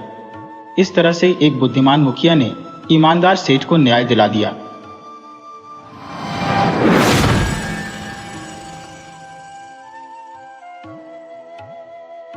प्रीतमपुर गांव का रहने वाला किसान सत्तू, जिसके घर में कोई संतान नहीं थी, उसके विवाह को कई साल गुजर चुके थे। वैसे तो सत्तू के घर में किसी चीज की कोई कमी नहीं थी, परंतु संतान की कमी दोनों पति पत्नी को दुखी कर देती थी। संतान के लिए सत्तू ने सारे उपाय किए, मंदिरों में माथा टेका, साधु संतों की सेवा की। आखिरकार भगवान ने उसकी सुन ही ली। उसके घर एक सुंदर बालक ने जन्म लिया। ऐसा सुंदर बालक मानो कोई फूल हो। बच्चा पैदा होने की खुशी में सत्तू ने पूरे गांव को दावत दी। जब बालक अभी 2-3 दिन का ही था और माँ उसके साथ खेल रही थी, तो अचानक माँ ने महसूस किया कि बालक के मुख से कुछ सुगंध आ रही है, परंतु अगले ही पल वह सुगंध गायब हो गई। माँ ने अपना वहम समझा, परंतु कभी कभी जब वह बच्चे के साथ खेलती तो उसने गौर किया कि बच्चा जब जब हंसता है तो उसके मुख से चमेली के फूल की खुशबू आती है। उसने यह बात अपने पति को बताई। पहले तो सत्तू ने अपनी पत्नी की बात पर विश्वास नहीं किया, परंतु जब उसने खुद भी अनुभव किया कि बच्चे के हंसने पर उसके मुख से चमेली की खुशबू आती है, तो वह भी आश्चर्यचकित रह गया। अपने बच्चे के इस विशेष गुण पर पति पत्नी बहुत ही खुश थे। आखिरकार उन्होंने बच्चे का नाम रखा चमेली राजा, क्योंकि उसके हंसने पर चमेली की खुशबू आती थी। धीरे धीरे यह खबर आस पड़ोस के लोगों को पता चली और चमेली राजा की प्रसिद्धि आसपास के गांव में ही नहीं, पूरे राज्य में फैल गई। धीरे धीरे चमेली राजा बड़ा होने लगा। वह जहां भी जाता उसके विशेष गुण के कारण लोग उसका बड़ा ही सत्कार करते। समय बीतता गया और चमेली राजा अब जवान हो चुका था। वह किसान का बेटा था, इसीलिए खेती किसानी करके ही अपने माता पिता का निर्वाह करता था। एक सुबह की बात है, जब चमेली राजा अपने खेतों में काम कर रहा था तो अचानक कुछ सैनिकों ने उसे घेर लिया और कहा कि उसे राज्य के राजा ने बुलाया है। चमेली राजा इस अचानक हुई घटना से घबरा गया। उसने पूछा, आखिरकार मेरा कसूर क्या है जो आप लोग मुझे राजा के पास ले जाना चाहते हो? सैनिकों ने कहा, हम नहीं जानते, हमें तो राजा की आज्ञा है कि तुम्हें पकड़कर उनके सामने पेश किया जाए। डरे और घबराए हुए चमेली राजा को राजा के सैनिक ले गए और राजा के सामने पेश कर दिया। राजा ने बड़े ही स्नेह भाव से कहा, हमने सुना है कि तुम जब हंसते हो तो तुम्हारे मुख से चमेली की सुगंध निकलती है और पूरे वातावरण को महका देती है। हम तुम्हारे इस गुण की पुष्टि करना चाहते हैं और साथ ही साथ यह आश्चर्यजनक घटना देखना भी चाहते हैं, इसीलिए हमारा आदेश है कि तुम हंसो। चमेली राजा एकदम से सन्न रह गया। उसने यह कभी कल्पना भी नहीं की थी कि इस प्रकार का आदेश उसे मिलेगा। उसने अनेक प्रयत्न किए किंतु विफल रहा। हंसी आई ही नहीं। वह क्या करे? हंसी तो प्राकृतिक रूप से अपने आप ही आनी चाहिए, तभी चमेली की सुगंध फैलती है, वरना नहीं। राजा ने उसे अनेक प्रकार से उत्साहित किया, धन और इनाम का लालच भी दिया, परंतु चमेली राजा को हंसी नहीं आई। अब महाराज को क्रोध आने लगा। उन्होंने कहा, या तो तुम मेरे आदेश की अवहेलना कर रहे हो या फिर तुम में कोई विशेष गुण नहीं है और तुम्हारे बारे में सब बातें झूठी हैं। खैर, कारण जो भी हो, तुम्हें इसकी सजा मिलेगी और कारागार में रखा जाएगा। राजा ने आदेश दिया कि उसे नगर से बाहर बने हुए विशेष कारागार में बंद कर दिया जाए और पहरेदार को खबरदार कर दिया जाए कि यदि किसी कारण से उसे हंसी आ जाए तो तुरंत मुझे सूचना दी जाए। सैनिकों ने चमेली राजा को नगर के बाहर बने हुए एक विशेष कारागार में बंद कर दिया। चमेली राजा बेचारा कारागार में बंद बहुत ही उदास था। वह सोचने लगा कि उसे कभी आशा भी न थी कि जिस गुण के कारण उसे सभी जगह सम्मान मिलता है, आज उसी गुण के कारण उसे कारागार में सड़ना पड़ रहा है। बेचारा सारी रात कारागार में करवटें बदलता रहा। उसे नींद नहीं आई। कारागार के पास ही एक झोपड़ी थी जिसमें कोई युवक रहता था। कारागार की खिड़की से वह झोपड़ी साफ दिखाई देती थी और वहां की आवाजें भी सुनाई देती थी। अब चमेली राजा को कारागार में कोई काम तो नहीं था, तो अक्सर वह खिड़की से उस झोपड़ी को देखता रहता। अगली रात को उसने देखा कि जब घना अंधकार छा गया तो महल की तरफ से कोई औरत उसकी झोपड़ी में आई। औरत की वेशभूषा से लगता था कि वह रानी है। जब चमेली राजा ने उसे गौर से देखा तो वह रानी ही थी। रानी ने झोपड़ी का दरवाजा खटखटाया और झोपड़ी के अंदर चली गई। रानी रोज उस झोपड़ी में आती और रात के अंतिम प्रहर में वापस लौट जाती। चमेली राजा उस युवक का चेहरा तो नहीं देख पाता था, किंतु दीपक के प्रकाश में इतना अवश्य पता चलता था कि वह हमेशा रानी का इंतजार करता था। चमेली राजा ने सोचा कि महाराज को यह बात बता देनी चाहिए, परंतु अपने प्रति महाराज के व्यवहार को देखकर वह चुप ही रहा। एक रात की बात है, रानी को आने में कुछ देर हो गई। युवक झोपड़ी के अंदर कुछ बेचैन सा इधर उधर चक्कर काट रहा था। जब रानी आई तो उसने क्रोध में उसे मारना शुरू कर दिया। रानी चुपचाप मार खाती रही। कहते हैं, प्यार में प्रेम की मार भी फूलों की लगती है। कुछ प्रेमिकाओं को तो प्रेमी की मार भी आनंदित करती है। खैर, जब युवक का गुस्सा शांत हो गया तब रानी ने उसका हाथ पकड़कर बिठाया और साथ में लाई हुई मिठाइयां उसे खिलाने लगी। युवक को अपने क्रोध पर अब पछतावा हो रहा था। उसने रानी से कहा, मुझे माफ कर दो प्रिय, मिलन में विलंब से मेरी बुद्धि खराब हो गई थी और मैंने तुम्हारे फूलों जैसे शरीर को क्षति पहुंचाई। रानी ने कहा, नहीं प्रियतम, क्षमा नहीं मांगो। तुम्हारे लात, घूंसे और हाथों के स्पर्श से मुझे असीम आनंद की अनुभूति होती है। मुझे लग रहा था मानो मैंने सारे जहां की सैर कर ली। झोपड़ी के पिछवाड़े एक धोबी बैठा हुआ था। युवक तथा रानी की बातों को वह सुन रहा था। असल बात यह थी कि उस धोबी का गधा खो गया था। उसे ढूंढते ढूंढते जब वह थक गया और सुस्ताने के लिए झोपड़ी के पिछवाड़े जा बैठा, उसने जब रानी के मुंह से सुना कि मैंने सारे जहां की सैर कर ली तो वह चौंक उठा। धोबी को लगा कि इस औरत ने जब सारे जहान की सैर कर ली है तो अवश्य ही कहीं न कहीं उसका गधा भी देखा होगा। वह उठकर झोपड़ी के दरवाजे पर आया और दस्तक देने लगा। दरवाजा रानी ने खोला। धोबी उससे कहने लगा, आपने सारे जहां की सैर की है, यदि कहीं पर मेरा गधा देखा हो तो बताने का कष्ट करें। मैं उसे ढूंढने में अपने आप को असमर्थ पा रहा हूं। चमेली राजा कारागार की खिड़की से यह सारा तमाशा देख और सुन रहा था। धोबी की बात सुनकर वह खिलखिलाकर हंसने लगा। इतना हंसा कि हंसी रुकने का नाम ही ना ले। जब प्राकृतिक हंसी का फुवारा फूटा तो चारों तरफ चमेली की सुगंध फैलती चली गई। पहरेदार तुरंत राजमहल की तरफ दौड़े और महाराज को यह खुशखबरी सुनाई। यह चमत्कार देखने के लिए स्वयं महाराज और राजमहल के लोग कारागार की तरफ दौड़ पड़े। इसके बाद अगले दिन महाराज ने चमेली राजा को अपने दरबार में प्रस्तुत होने का आदेश दिया। जब चमेली राजा महाराज के सामने आया तो महाराज ने उससे उसके हंसने का कारण जानना चाहा। चमेली राजा बिल्कुल चुप रहा, परंतु बार बार राजा के कहने पर उसने कहा, महाराज, यदि आप मेरी जान की सलामती का वचन दें तो मैं आपको पूरी घटना बता सकता हूं। राजा ने कहा, ठीक है, हम वचन देते हैं, तुम पूरी बात हमें बताओ। इसके बाद चमेली राजा ने सारी घटना विस्तार से महाराज को कह सुनाई। सारी घटना सुनकर महाराज को अपने व्यवहार पर पश्चाताप हुआ।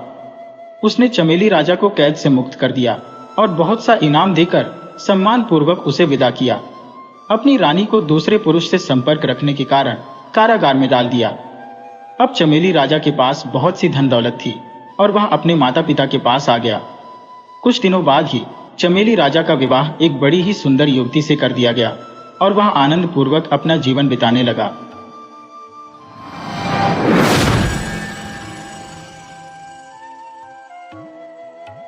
काफी पुराने समय की बात है। सहारनपुर में लाला अयोध्या नाथ रहते थे। जब तक वह निर्धन थे तब तक उन्हें रुपयों की कोई लालसा न थी, परंतु जब पैसे हो गए तो दिन रात उन्हें बढ़ाने की चिंता रहने लगी। धन तृष्णा का ईंधन है, जो रुपया आता जाता है तृष्णा बढ़ती रहती है। ऐसे ही लाल अयोध्यानाथ सोचते थे कि कोई ऐसी युक्ति निकालें जिससे कुछ ही दिनों में लाखों रुपए इकट्ठे हो जाएं। एक समय वह भी था जब वह रुपए पैसे को हाथ का मेल समझते थे, परंतु उस समय वह मूर्ख थे। आज पैसे के लिए उनके प्राण निकलते थे। अब उनकी आंखें खुल गई थी। साधु और महंतों की सेवा के लिए कभी वह बड़ी ही श्रद्धा रखते थे। उस समय वह निर्धन मनुष्य थे, परंतु अब वह इसे सबसे बड़ी भूल समझने लगे थे। बैंक में काफी पैसे इकट्ठे हो गए थे। इतना ही नहीं, तृष्णा की धधकती हुई ज्वाला ने उनके बाकी सभी गुणों को भी भस्म कर दिया था, मगर उनका अंतःकरण हमेशा के लिए नष्ट हो गया था, यह बात भी नहीं थी। कभी कभी उनकी पुरानी आदतें उन पर विजय प्राप्त कर लेती थी। जैसे युवावस्था के चेहरे में कभी कभी बचपन का रंग रूप झलकने लगता है, परंतु यह अवस्था भी हमेशा के लिए नहीं रहती थी। नए स्वभाव के सामने पुराने विचार इस प्रकार दब जाते थे जैसे बुढ़ापा यौवन को पछाड़ देता है। लाल अयोध्यानाथ के द्वार पर कोई साधु महंत आ जाए तो उनका मुख फूलों की तरह खिल जाता था, परंतु आदर सत्कार के समय वह श्रद्धा न रहती थी। एक बार की बात है, संध्या का समय था। लाल अयोध्यानाथ के द्वार पर एक साधु आकर रुका और विशेष गौरव के साथ बोला, क्यों बाबा, रात काटने के लिए साधु को स्थान मिल जाएगा? साधु का मुख संतोष की मूर्ति था और आंखें अमृत के कटोरे जैसी थी। लाल अयोध्यानाथ का हृदय भक्ति भाव से भर गया। वह झुककर बोले, सर, आंखों पर। साधु ने मुस्कुराकर कहा, बेटा, आजकल के समय में तुम्हारे जैसे भक्त पुरुष बहुत ही कम मिलते हैं। संसार से धर्म का भाव ही जैसे उठ गया है। अयोध्यानाथ का हृदय खिल उठा। अपनी प्रशंसा साधु के मुख से सुनकर उन्हें ऐसा प्रतीत हुआ मानो उन्हें स्वर्ग मिल गया हो।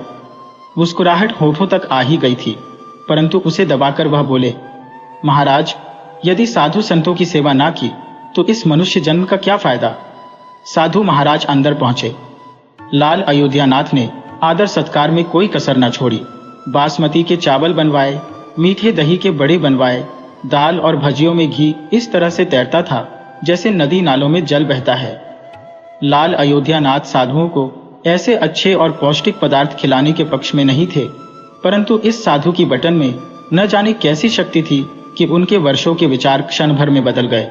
जैसे गर्मी की सूखी हुई धरती एक ही दिन की वर्षा से हरी भरी हो जाती है। इस भक्ति भाव से साधु का हृदय प्रसन्न हो गया। रात को देर तक बातें होती रही। ज्ञान और भक्ति के सागर खुल गए। अंत में अयोध्यानाथ ने पूछा, महाराज, आप साधु कैसे बने? साधु ने हंसकर उत्तर दिया, बेटा, बुढ़ापा आ गया है, अब क्या सारी उम्र गृहस्थी में ही फंसा रहूंगा? कुछ हरि भजन भी तो करना चाहिए। तुम्हारी कृपा से 10 रुपए कमाए, 5 पुत्र हैं और एक कन्या। अब रुपया पैसा सब उन्हें बांट दिया और तीर्थ यात्रा को जा रहा हूं। अयोध्यानाथ ने साधु की तरफ देखा और पूछा, तो आपने अपना सब कुछ बच्चों को दे दिया या अपने पास भी कुछ रखा है? साधु ने उत्तर दिया, मेरे हाथ में जो यह लाठी देखते हो, यह अंदर से खोखली है। इसमें मैंने 11 सोने की मोहरें डाल रखी है। यात्रा में कभी कभी धन की आवश्यकता भी पड़ जाती है। ये कहते कहते साधु को नींद आ गई, परंतु अयोध्यानाथ की आंखों में नींद न थी। वह बार बार लाठी को देखते और मन ही मन में कुछ सोचते। लाभ धर्म के पीछे छिपा हुआ था। कुछ समय तक यह संग्राम होता रहा। अंत में लाभ ने धर्म को पछाड़ दिया। अयोध्यानाथ ने लाठी उठा ली, परंतु हाथ कांप रहे थे। जीवन की अंतरात्मा ने एक बार फिर से फड़फड़ाना शुरू किया, परंतु लाभ के दृढ़ हाथों ने उसका गला घोंट दिया।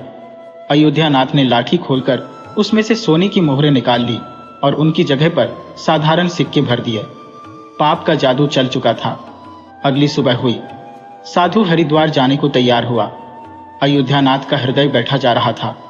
उन्हें डर था कि कहीं साधु को संदेह न हो जाए। इस विचार से उनके चेहरे का रंग उड़ता जा रहा था, परंतु साधु को इस घटना की कुछ भी खबर न थी। वह मुस्कुरा मुस्कुराकर बातें करता और रात के आदर सत्कार के लिए बार बार धन्यवाद देता था। चलते समय अयोध्यानाथ ने कहा, महाराज, मेरे यहाँ पर संतान नहीं है। आप ईश्वर से प्रार्थना करें। हम पापी लोग हैं, हमारी प्रार्थना का असर नहीं होता। आप महात्मा हैं, परमात्मा आपकी जरूर सुनेगा। साधु ने उत्तर दिया, सुनेगा या नहीं यह तो वही जानता है, परंतु मैं तुम्हें आशीर्वाद देता हूं कि भगवान तुम्हें संतान दे। ये कहकर साधु चला गया। अयोध्यानाथ के सर से जैसे बोझ उतर गया। उन्हें ऐसा प्रतीत हुआ मानो साधु के जाने के साथ ही उनके हृदय से पत्थर हट गया। वह इस चोरी के फल से नहीं बच सकते थे। यह उनका मन और मस्तिष्क अनुभव कर रहा था, परंतु वह इस चोरी के प्रकट होने से बहुत डरते थे। चोरी का प्रकट होना प्रत्यक्ष था, किंतु उसका फल भविष्य के पर्दे में था। मनुष्य वर्तमान समय के सामने भविष्य की परवाह नहीं करता। इधर साधु महाराज हरिद्वार पहुंचे तो उनका हृदय प्रसन्न हो गया। यहाँ साधु संतों को देखकर उन्हें ऐसी प्रसन्नता हुई मानो स्वयं भगवान के दर्शन हो गए हो। उनका मन ब्रह्मानंद में लीन हो गया। एक हवाली को बुलाकर बोले, मैं एक महायज्ञ करना चाहता हूँ जिसमें हरिद्वार के समस्त साधुओं को भोजन कराया जाएगा। उसमें सारा खर्च कितना बैठेगा? हवाली ने अंदाज लगाकर उत्तर दिया, 750 रुपए में सब कुछ हो जाएगा। बहुत अच्छी तरह से हो जाएगा महाराज। साधु ने क्षण भर के लिए सोचा और फिर कहा, तुम यह सब प्रबंध कर सकोगे? जी बिल्कुल कर सकेंगे। तो फिर सारा प्रबंध तुम ही करो। जो खर्चा होगा मैं दे दूंगा। ये कहते कहते साधु महाराज ने अपनी लाठी की ओर देखा। हवाली ने उत्तर दिया, महाराज आप निश्चिंत रहें, सब प्रबंध हो जाएगा। दूसरे दिन यज्ञ हुआ। हरिद्वार भर में धूम मच गई। लोग देखते थे और आनंद से झूमते थे। कहते थे, यज्ञ बहुत देखे हैं, परंतु इस उदारता और भक्ति भावना से रुपया पानी की तरह बहते किसी को नहीं देखा। ऐसे धर्मनिष्ठ लोग कम ही मिलते हैं जिनके पास मोहरे बहुत पड़ी है। वे मुकदमेबाजी में लाखों लूट देते हैं, बेटे के ब्याह पर लाखों उड़ा देते हैं, परंतु धर्म के कार्य में एक पैसा भी खर्च नहीं करते। यह मनुष्य सच्चा मनुष्य है जिसने अपना सच्चा धर्म समझा और धर्म के सामने पैसे का मुंह नहीं देखा। अपनी प्रशंसा सुनकर साधु का दिमाग 7वें आसमान पर पहुंच गया और उसका हृदय आनंद में हिलोर लेने लगा। साधु प्रसन्न हो रहा था, परंतु उसका भाग्य रो रहा था। शाम हुई। साधु ने अपने कमरे का दरवाजा बंद किया और लाठी को खोलकर देखा। लाठी के अंदर साधारण सिक्के देखकर उसका हृदय कांप गया। उसे ऐसा प्रतीत हुआ मानो कोई भयानक स्वप्न देख रहा हो। उसे अपनी आंखों पर विश्वास नहीं होता था। वह चाहता था कि यह सपना जल्दी से खत्म हो जाए, परंतु यह सपना ऐसा नहीं था जिसके पश्चात उसकी नींद खुल जाती। उसने उन साधारण सिक्कों को आंखें मल मल कर देखा। उसे लगता था कि अब भी मेरी भूल दूर हो जाएगी, परंतु ऐसा ना हुआ। साधु के मुख पर पसीने की बूंदें झलकने लगी। हवाली का हिसाब थोड़ी ही देर बाद देना था। उसने सोचा, अब क्या होगा। अपमान का चित्र आंखों के सामने खींच गया। साधु कांप कर खड़ा हो गया। अपमान का विचार अपमान से भी अधिक भयानक होता है। साधु में उसे सहन करने की शक्ति नहीं थी। उसने कुछ देर तक विचार किया, जैसे निराश मनुष्य समुद्र में कूदने से पहले विचार करता है। फिर साधु ने दरवाजा बंद कर लिया। साथ ही उसकी आशा के दरवाजे भी बंद हो गए। साधु ने चारपाई की रस्सी निकाली और उसे छत पर मटका दिया। मृत्यु दरवाजे पर खड़ी थी। साधु की अंतरात्मा ने उपदेश किया, दिमाग ने युक्तियां बताई, परंतु निराशा ने सब ओर अंधेरा फैला दिया। साधु का मुख मृतक के समान सफेद हो गया। तब उसने चारपाई पर खड़े होकर रस्सी का फंदा गले में डाला और थरथराते हुए पैरों की अंतिम चेष्टा से चारपाई को ठोकर मारकर गिरा दिया। साधु फांसी पर झूल गया और उसकी मृत्यु हो गई। सुबह के समय कैसा आनंद था, परंतु किसे पता था कि शाम ऐसी दुख में होगी। थोड़े समय के पश्चात यह घटना बच्चे बच्चे के मुंह पर थी। साधु तो मर गया, परंतु उसका आशीर्वाद अभी भी जिंदा था। साल भर के भीतर ही अयोध्यानाथ के घर पर एक पुत्र पैदा हुआ। मरी हुई आशाओं में जान पड़ गई। अयोध्यानाथ ऐसे प्रसन्न थे मानो सारे संसार का धन मिल गया हो। अंधेरे घर में प्रकाश हो गया था। उनके पैर धरती पर ना पड़ते थे। बालक का नामकरण संस्कार बड़ी ही धूमधाम से किया गया। इस उत्सव के अवसर पर एक बड़ा भोज दिया गया। उस दिन अयोध्यानाथ ने अपनी सारी जिंदगी की कंजूसी निकाल दी और रुपए को पानी की तरह बहाया। बालक का नाम द्वारकानाथ रखा गया। द्वारकानाथ बहुत ही सुशील बालक था। उसकी बुद्धि देखकर आश्चर्य होता था। लोग कहते थे, यह कल का नाम बढ़ाएगा। अयोध्यानाथ यह सुनकर पहले आनंदित होते और उसकी शरारतों और चंचलताओं को देखकर उनका प्यार और भी बढ़ता जाता था। इसी प्रकार 6 वर्ष बीत गए। द्वारकानाथ स्कूल में पढ़ने गया। वहां उसके गुणों का विकास होने लगा। सोना कुंदन बन गया। वह सदैव अपनी श्रेणी में प्रथम रहता था। अयोध्यानाथ यह देखते और परमात्मा को धन्यवाद देते, परंतु कभी कभी उन्हें जब साधु के साथ अपना दुर्व्यवहार याद आ जाता तो उनके कलेजे में भाले से चुभ जाते थे और उनकी आत्मा पर एक अज्ञात सा भय छा जाता था। उन्हें अब आकर अपने ऊपर क्रोध आता था। वे अक्सर मन ही मन दुखी रहते थे कि मेरी बुद्धि पर कैसा पर्दा पड़ गया था जो ऐसी मूर्खता में कर बैठा, परंतु वह गुजरा हुआ समय उनके हाथ में ना आता था। उन्होंने वह सोने की मोहरे एक रुमाल में बांधकर एक संदूक में रख दी थी और यह निश्चय किया कि उसे साधु को दे देंगे। उन्होंने साधु की खोज करने के लिए कई मनुष्यों को भेजा, परंतु वे साधु तक पहुंच ना सके। यहाँ तक कि अब अयोध्यानाथ वह घटना भूल चुके थे, परंतु वे सोने की मोहरे एक रुमाल में अभी भी संदूक में रखी हुई थी। समय बीतता गया। द्वारकानाथ अब 18 वर्ष का हो गया। वसंत के दिन थे। खेतों में सरसों फूली हुई थी। अयोध्यानाथ अपनी धर्मपत्नी और बेटे द्वारकानाथ के साथ हरिद्वार को चल पड़े। वहां पर पहुंचकर वे एक सराय में ठहरे। वहां पर अयोध्यानाथ को एक नया रहस्य मालूम हुआ कि उनके बेटे द्वारकानाथ की प्रकृति साधुओं जैसी थी।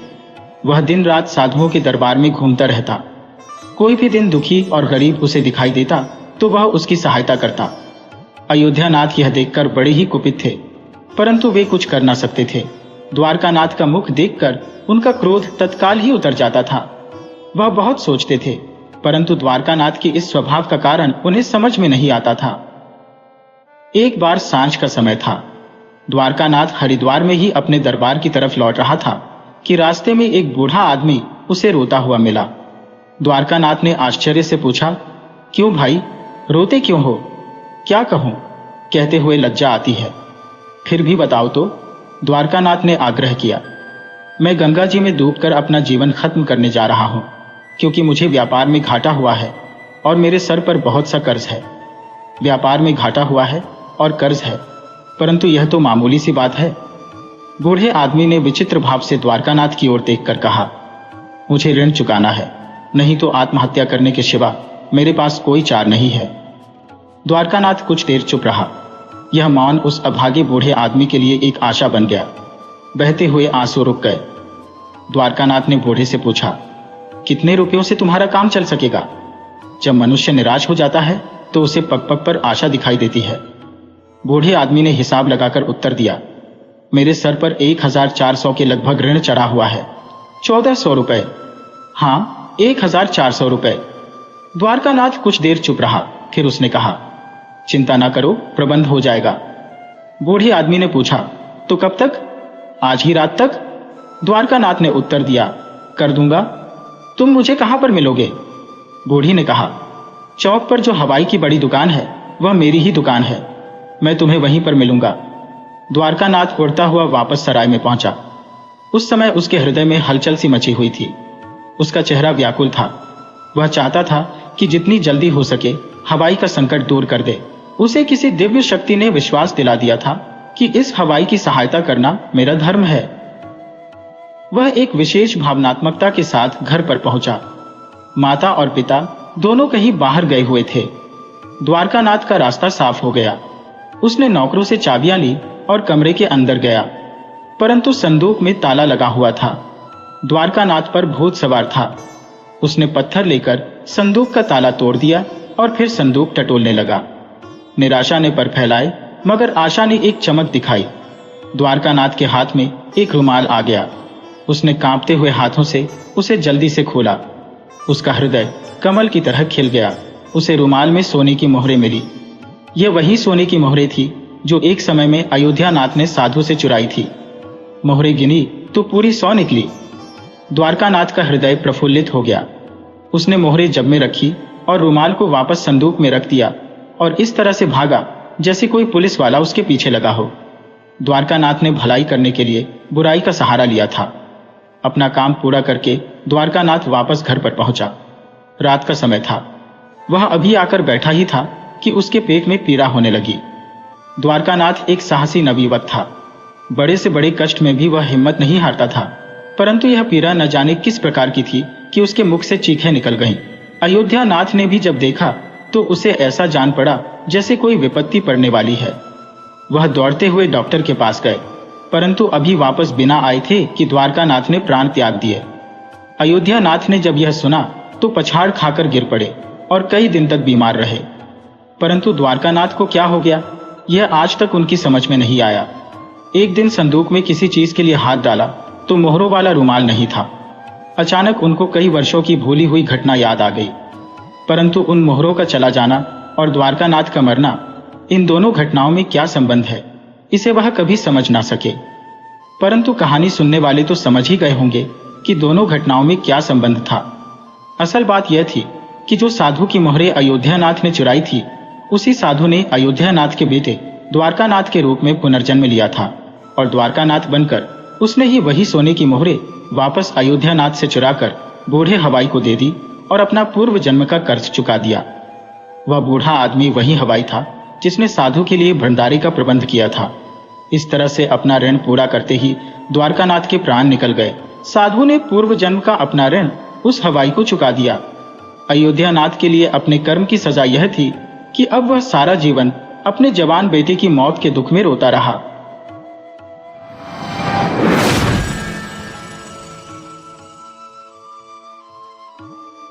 वीडियो अच्छी लगी हो तो इसे लाइक करें और ऐसी ही मज़ेदार कहानियों के लिए चैनल को सब्सक्राइब करें और बेल आइकन दबाएं।